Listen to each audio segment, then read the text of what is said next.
Hey guys, Darren here. I wanted to do a little video series on some guitar practice things that I've done that I've kind of discovered over the years that have really helped my playing.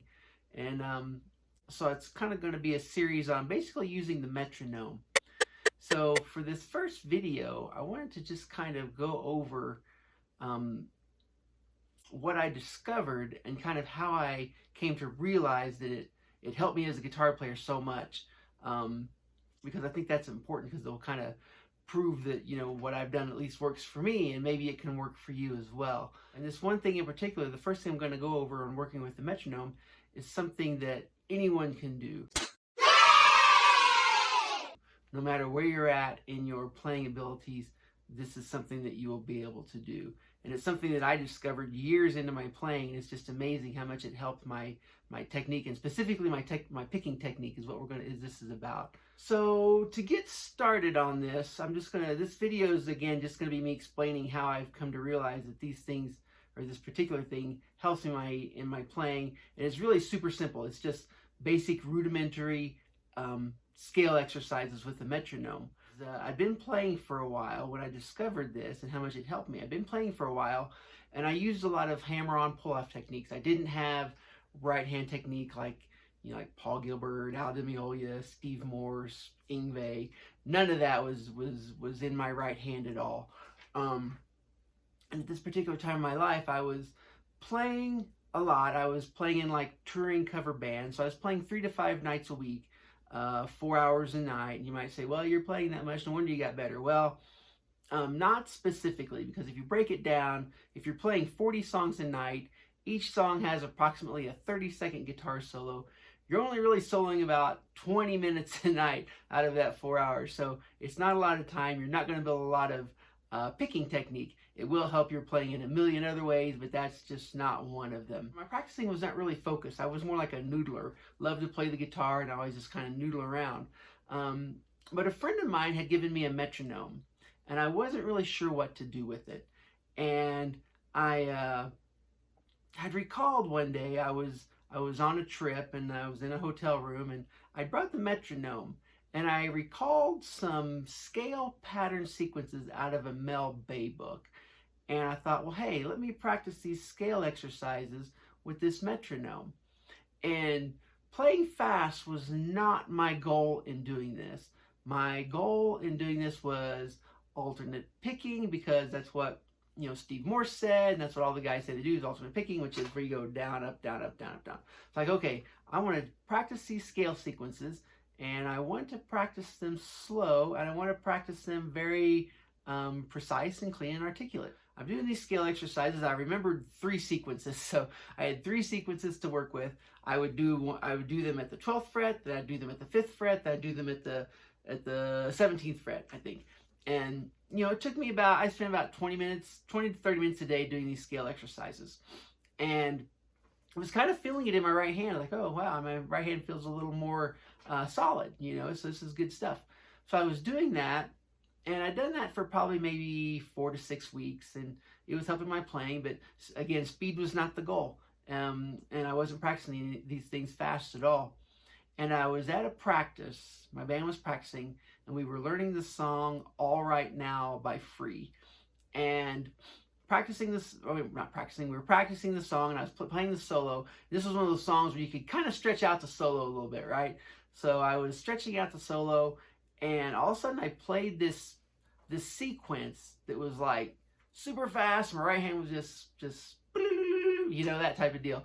And I was like, whoa, where did that come from? I hadn't really ever played anything like that. And actually the scale sequence I played was like a 3-note per string scale sequence, which I use a lot of, and I'll explain that in other videos.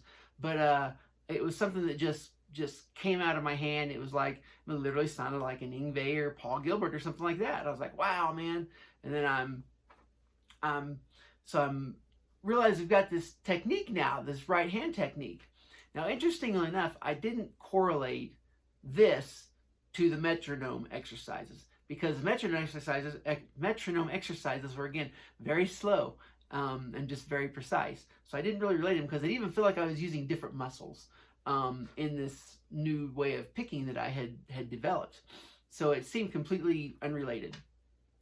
So anyway, I'm going through our set list, so I'm looking, oh, where can I put this type of thing in? So I'm kind of working on this picking technique, and I'm developing licks using this new movement that I have in my hand. And so through over the course of a couple weeks, I've sprinkled this into several different songs, probably a couple songs a set, right? I've got this, I've developed this technique. Now, because I'm playing 3 to 5 nights a week, 4 hours a night, I'm super aware of where my technique is at all times, right? I really understand where my technique is. And somewhere along the way, I quit doing those slow exercises with the metronome. And I'm not sure why, I don't remember, but again, they seem unrelated because the muscles in the fast picking seem completely unrelated to the muscles in the slow picking. So I didn't really think about it too much. And after about 4 to 6 weeks, I noticed these fast licks that I was doing, that I was playing, a lot, these fast licks I was playing started becoming more difficult to play. I was like, wow, what's going on? And I'm not really sure what's going on. And, a couple more weeks, and wow, I can't even hardly get these licks out. They were just flowing out, but now they're like not at all. So it's like, man. And I remember being on the bus, because we traveled in a little bus. And I was sitting on the bus one day, and the guys were checking the hotel room, and I was really bummed because I was like, man, I had this cool technique and I've lost it. What is different? And all of a sudden, the light bulb goes off. Hey, you're not doing those metronome exercises. I'm like, man, I'm not doing those metronome exercises. But even though they were slow, maybe they were helping this fast technique that I had. So I mean, immediately right then, luckily I had the metronome with me, pulled it out right then and just started doing those exercises. And sure enough, within like, by the end of that week, my right hand was back to where it had been. So something about playing these slow exercise sequences, or playing these exercise sequences slow, was giving my hand what it needed to be able to play these fast passages. So that was my proof, and I've done those exercises since then. I've got like a 10 to 15 minute routine that I can do. Now I can do those exercises like every 3 to 5 days. And I can feel when my right hand's going a little bit, and I'll start doing those exercises, and it'll snap right back into place. And so, again, for this video, I just wanted to explain kind of what I went through in realizing how much this helps me. These slow exercises help me. And again, they're super simple and super rudimentary, and I'll explain those in another video.